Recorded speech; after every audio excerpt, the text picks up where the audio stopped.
যে বিষয়বস্তু নির্ধারণ করে দেওয়া হয়েছে আমার জন্য, কারো মনে কষ্ট দিও না। অদ্ভুত যুগোপযোগী একটি বিষয়, যা আমাদের চলার পথে অত্যন্ত সময়োপযোগী বাধে হতে পারে।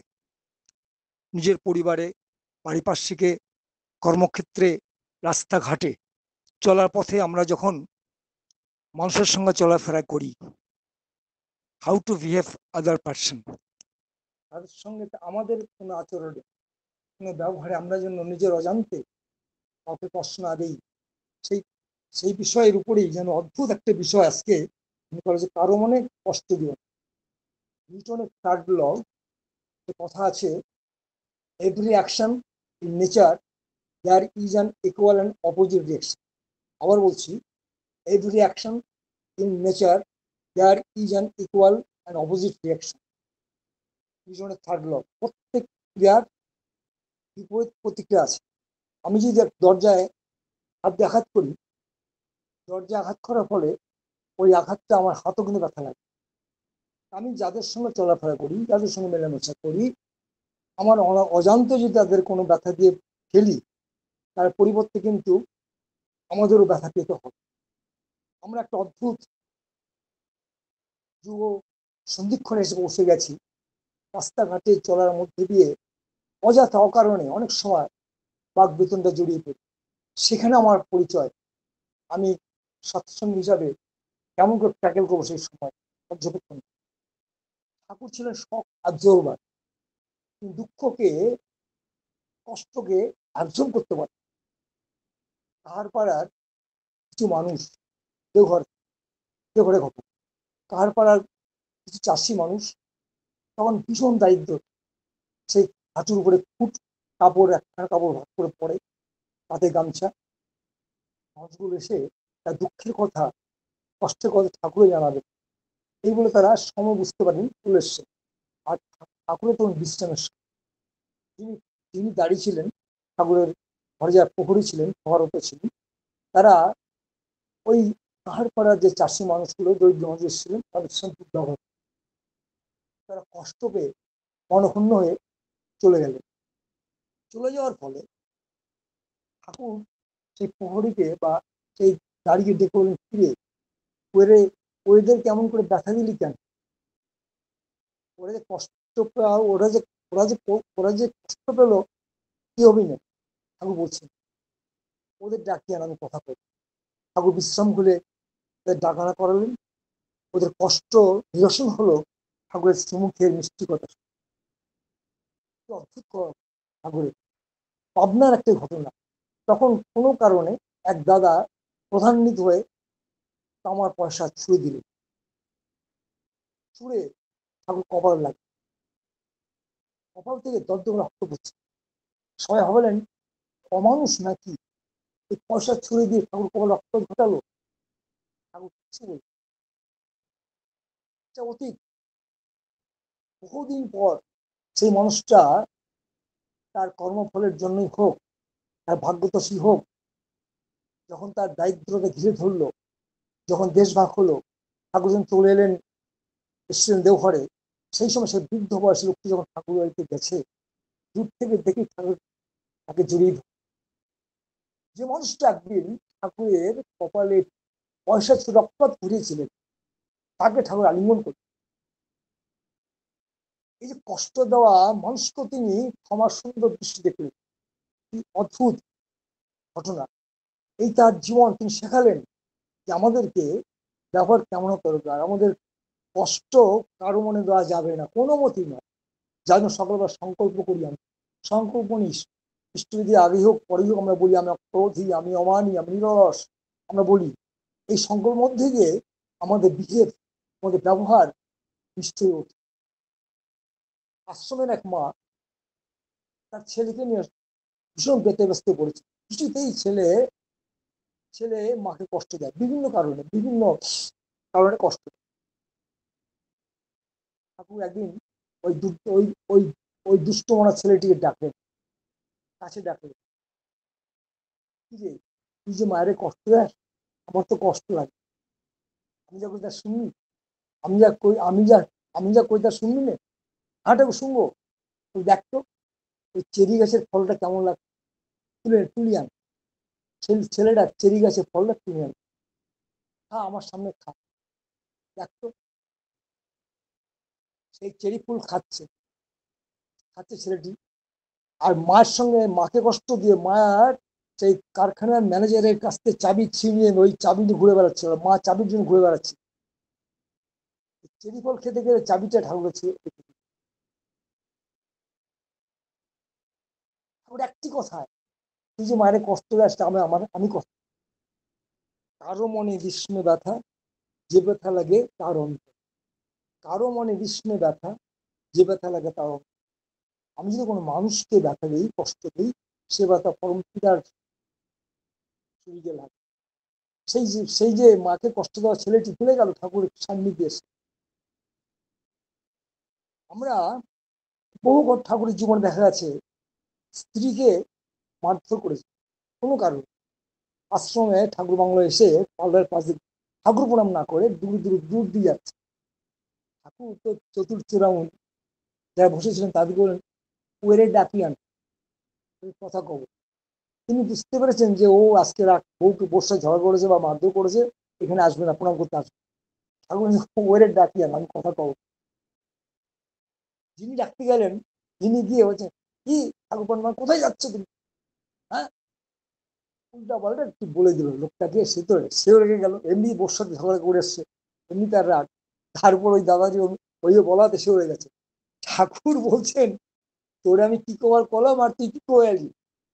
ঠাকুর তার ভাবনা ভাষা বলছেন, তোরে আমি কি কবের কলাম আর তুই কি কয়ে এলি? ওর মনে যে কষ্ট হবে না, তার কি হবে?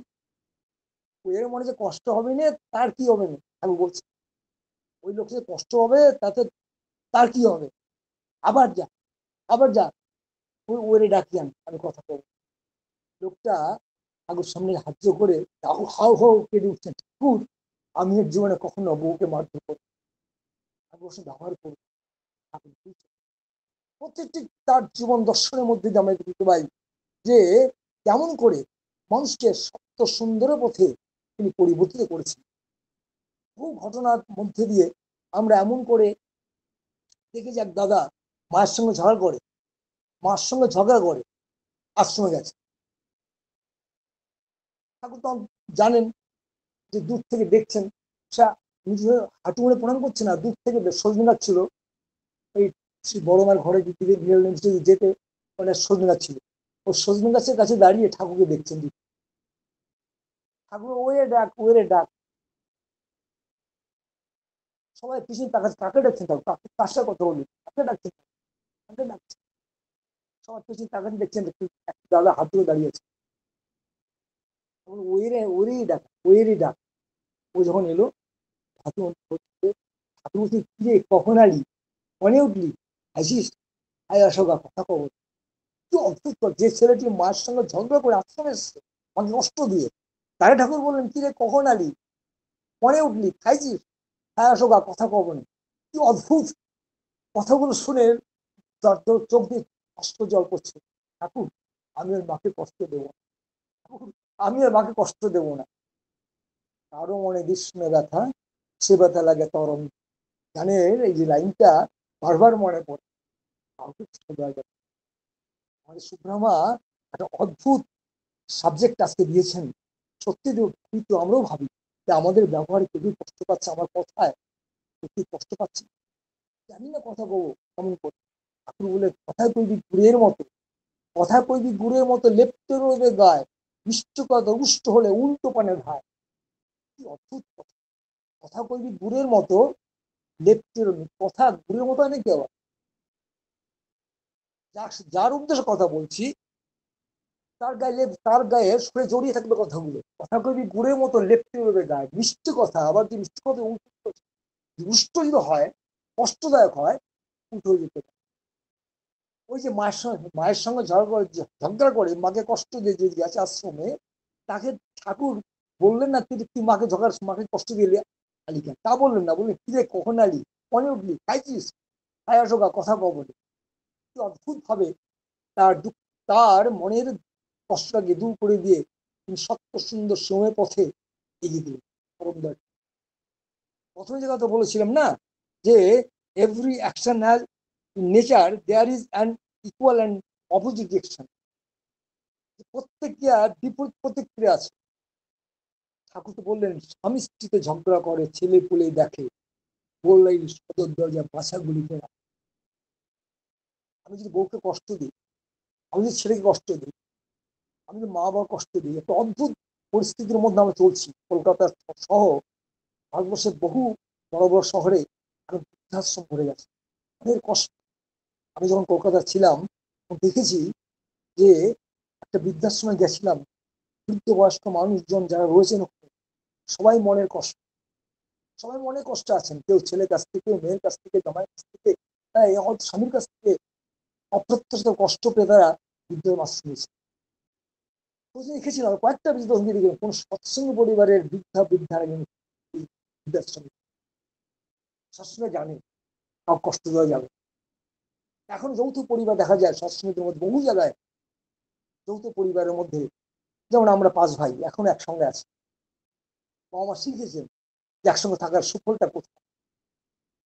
বড় ভাই হিসাবে ছোট ভাইদের কাছ থেকে যে সম্মান পাই, যে ঠাকুর ধরেছিলাম বলে বলে সম্ভব। এটা কষ্ট দিয়ে কখনো জয়ী হওয়া যায় না, কাউকে কষ্ট দিয়ে কারণ জয় করা যায় না, কষ্ট দিয়ে কষ্টই পেতে হয়।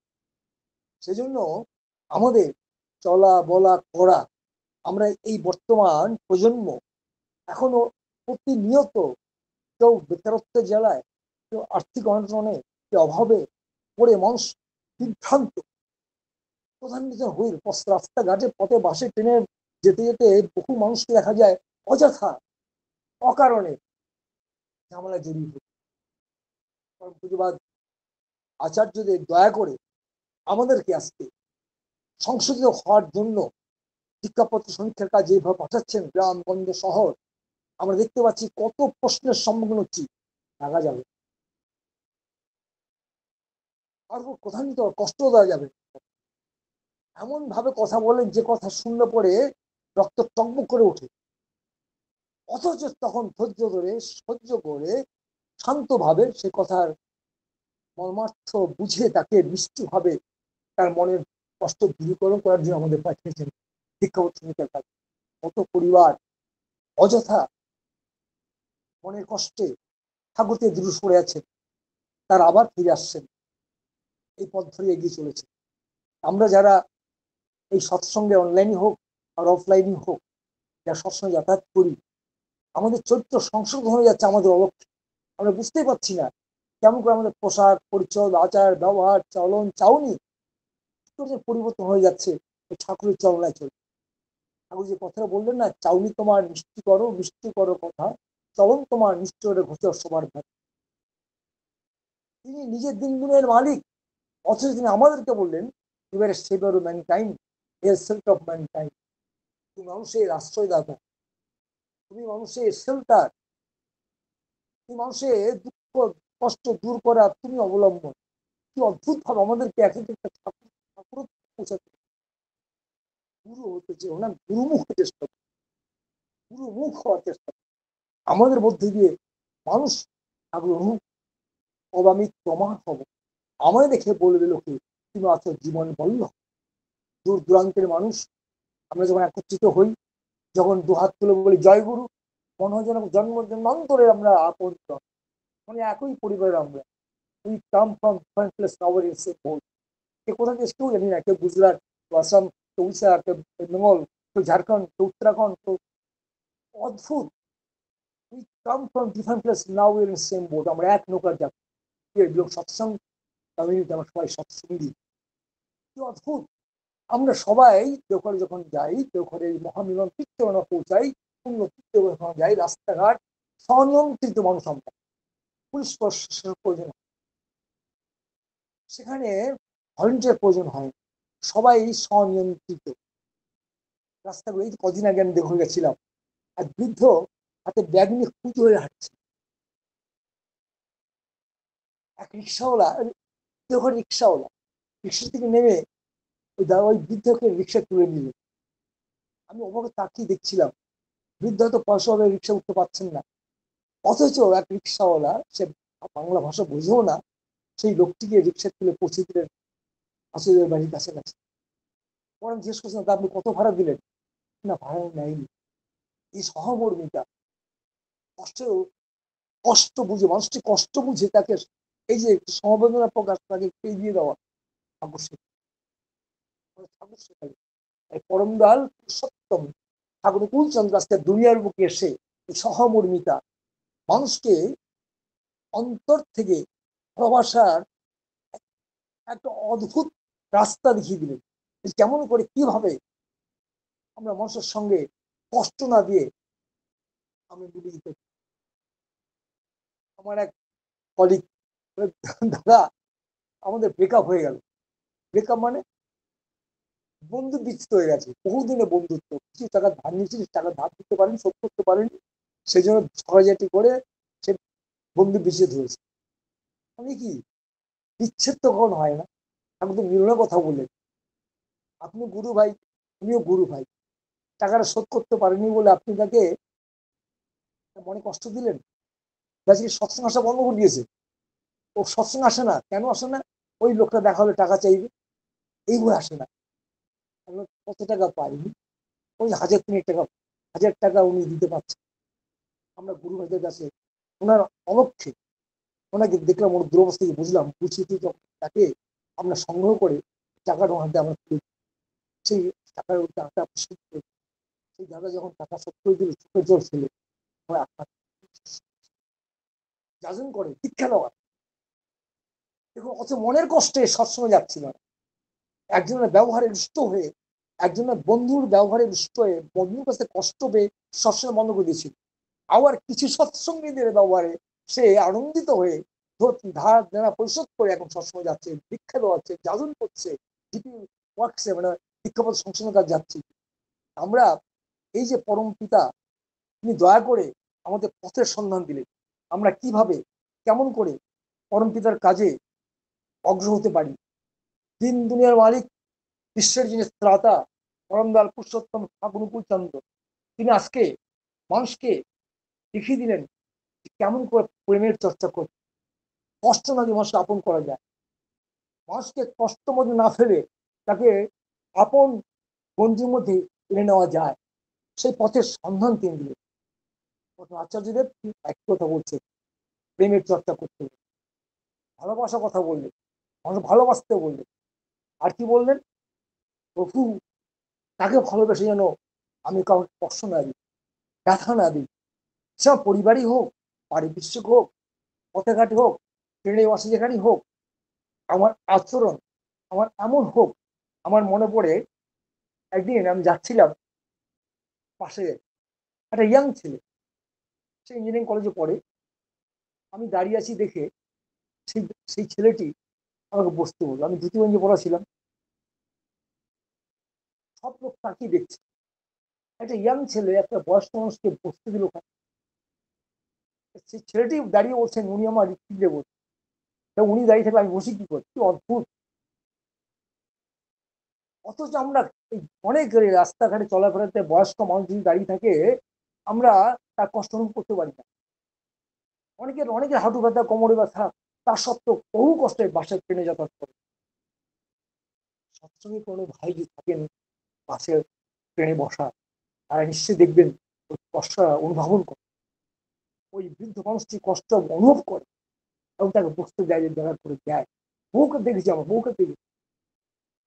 এইভাবে আজকে আমাদের জীবনে যে পরম দয়াল, তিনি একজন আপনজন হয়ে এসছেন, তিনি ওয়ার্ল্ড টিচার, তিনি সারা পৃথিবী, তিনি কারো আমাদের সৎসঙ্গীদের একার সম্পদ নন, সারা পৃথিবীর সম্পদ তিনি। প্রতিটি দেশে, প্রতি রাষ্ট্রে, আমার সিঙ্গাপুর থেকে দুবাইতে একটা ছেলে দীক্ষিত আমার মধ্যে সে গেছে, সিঙ্গাপুর ছেলে এখন দুবাইতে আছে, এখন ব্যাচেলার, বিয়ে করেনি। সেই যুবক ছেলেটি সেখানে যখন প্রথম দুবাইতে যায়, সেখানে গিয়ে তার অফিসে, তার ডিউটিতে, তার যে বস, তার সঙ্গে তার বিহেভটা, তাকে শ্রদ্ধা দেওয়া, এবং তিনি যখন গাড়িতে উঠতে যান দরজাটা খুলে দেওয়া, তিনি যখন জানে গিয়ে তার ব্যাগটা এগিয়ে দেওয়া, এইটুক করার মধ্যে সে মন জোগাড় নিয়েছে, তার সেই মালিকের মন জোগাড় নিয়েছে। এখন সে এত প্রিয়পাত্র হয়ে উঠেছে, সে বলছে তুমি এই শিক্ষা কোথায় পেলে? সে বলেছে আমি পরমদার ঠাকুর মুকুটচন্দ্রের মন্ত্র শিষ্য। আমাকে আমাকে তিনি বলে, আমাকে আমাদের সকলের বিষয় বলা আছে, কারো কষ্টকার হয়েও না, আপনি আমার অন্ন বস্ত্রের সংস্থান করে দিয়েছেন, তাই দুর্গোষ্ঠ আপনার পাশে আমার থাকতেই হবে। ওই ছেলেটির কাছ থেকে শুনে সে অদ্ভুতভাবে প্রেরণা পেল। পরবর্তীকালে সে সৎসঙ্গে এসে প্রথম অতিথিরা আসন গ্রহণ করে, সৎসঙ্গ বইপত্র পড়াশোনা করছে। আমরা দেখেছি, আমি যে অফিসে চাকরি করতাম, আমি সাউথ ইন্ডিয়ান ব্রাহ্মণ মিস্টার শ্রীনিবাস মূর্তি, তিনি এসেছিলেন আমাদের এখানে পোস্টিং হয়ে, আমি যেখানে ছিলাম। তিনি বলছেন, না মিস্টার সরকার তুমি প্রতি শনিবার কোথায় যাও? আমি বললাম যে প্রভুর কাজে একটু মানুষের সেবা খোঁজ খবর নিতে যাই, দুঃখে কে দুঃখ কষ্টে আছে না খোঁজ খবর নিতে যাই। দারুণ জিনিস তো, তোমরা সবাই। হ্যাঁ, আমাদের যারা সৎসঙ্গের ফলোয়ার, আমরা মানুষের দুঃখ কষ্টে একে অপরের পাশে দেওয়ার চেষ্টা করি, খোঁজ খবর না করি। এখন তো মোবাইল হয়ে গেছে, টেলিফোনে অত খবর নেওয়া যায়। আমি আচ্ছা, আমি কি তোমাদের বাড়িতে প্রার্থনা যেতে পারি? এলো আমাদের বাড়িতে, প্রার্থনা নিয়ে এলেন। এসে যখন প্রার্থনা শেষ হলো, উনি বাংলা বোঝেন না, হিন্দু বোঝেন, ইংলিশে কথা বলেন, আর সাউথ ইন্ডিয়ান তামিল তেলুগু ওনার ভাষা, সেভাবে কথা বলেন। আমাদের প্রার্থনা শুনলেন, মন দিয়ে শুনলেন। প্রার্থনা দেখলেন যে আমার ছেলে মেয়েরা, আমার স্ত্রী যখন আমাকে প্রণাম করছে, ওটা দেখে তিনি বললেন, I have never seen this type of reward in my life.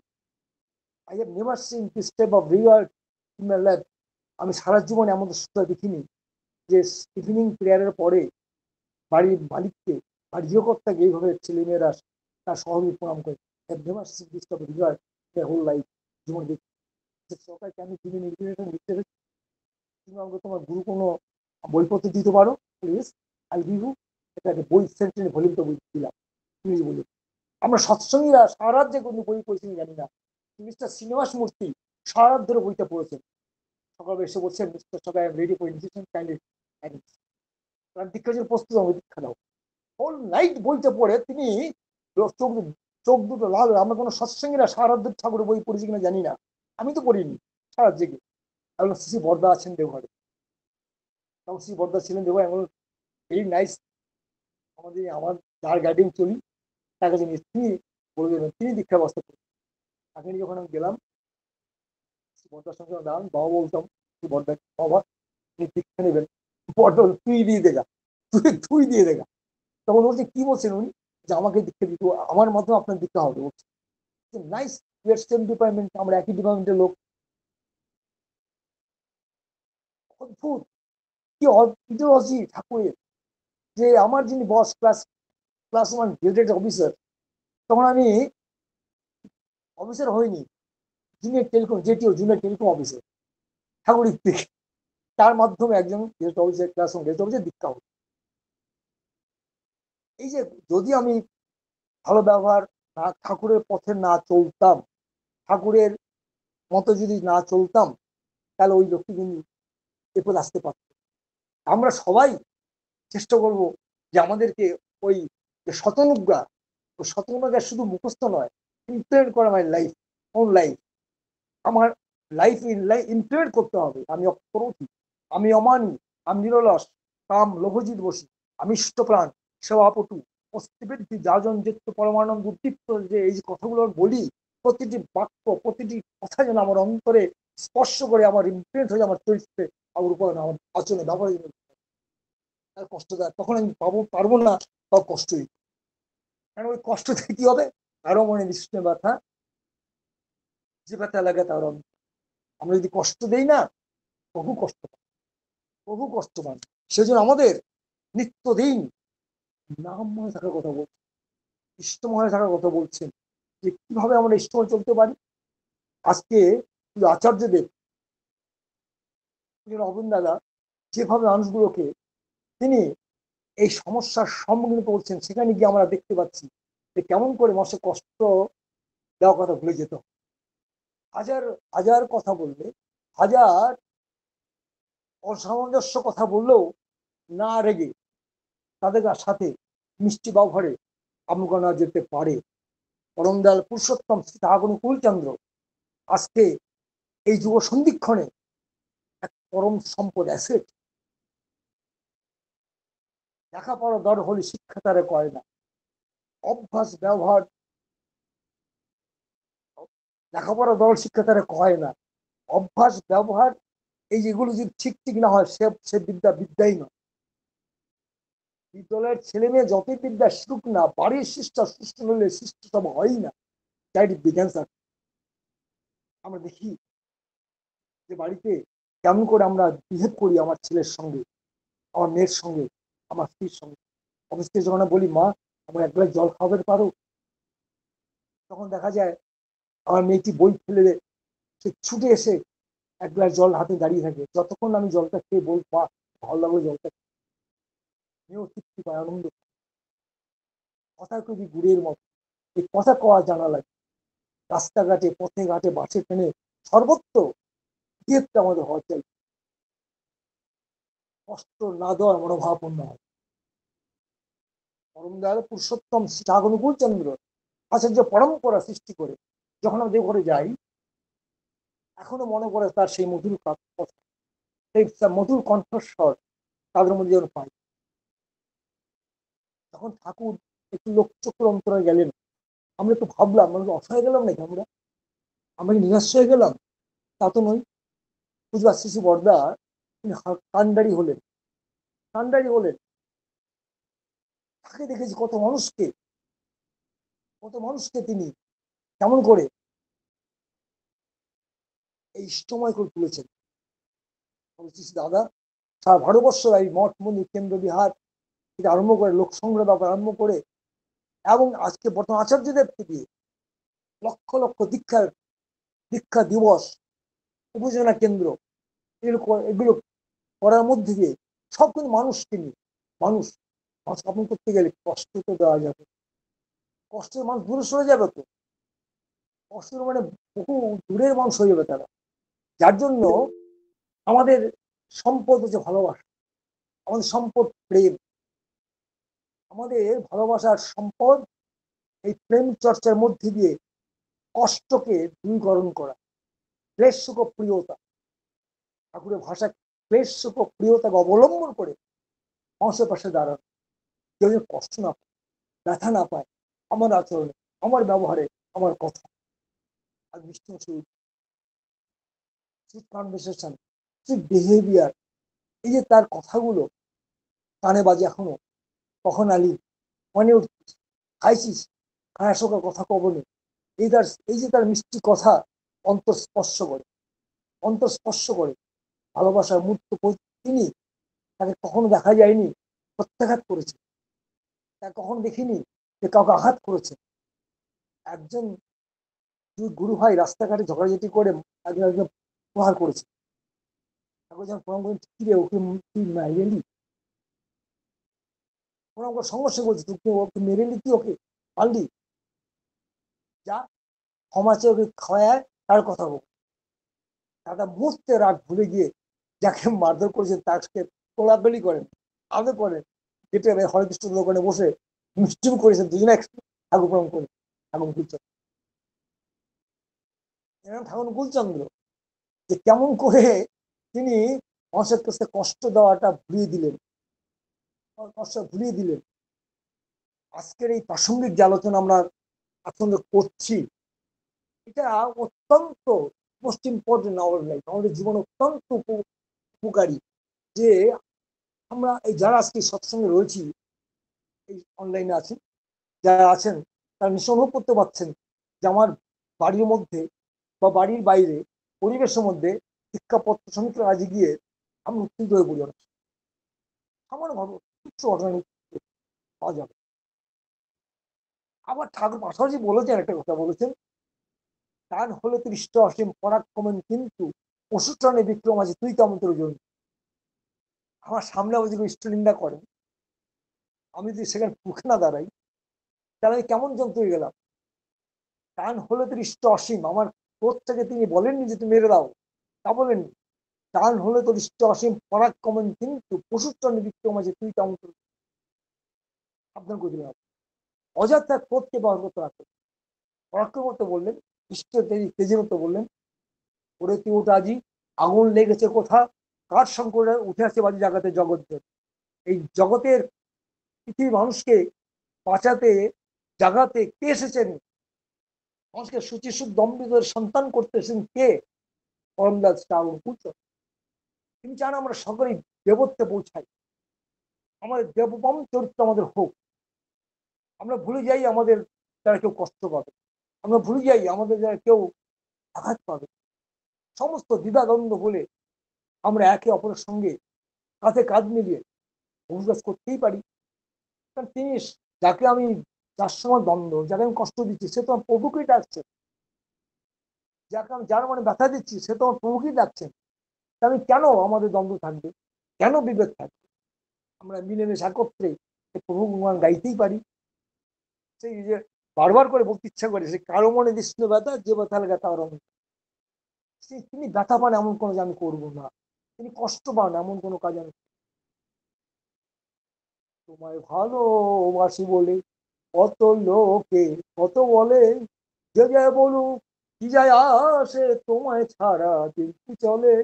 তোমায় ভালোবাসি বলে কত লোকে কত বলে, কত লোকে কত কথা বলবে, তুমি তাকে বুঝতে পারছো।